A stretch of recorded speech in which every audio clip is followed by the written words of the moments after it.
Hi guys, in this video I'll show you how you can make the voiceover within ElevenLabs talk confused. So as you can see, I am now in ElevenLabs and this is my text. Subscribe to How to Tool. Please subscribe.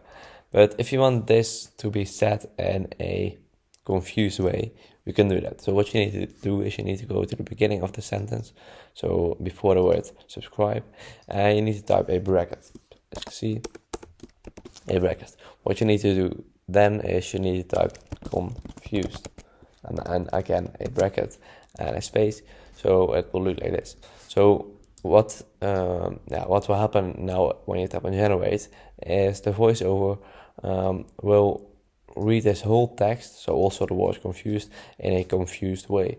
So keep in mind that adding emotion words will also decrease your quota, of course.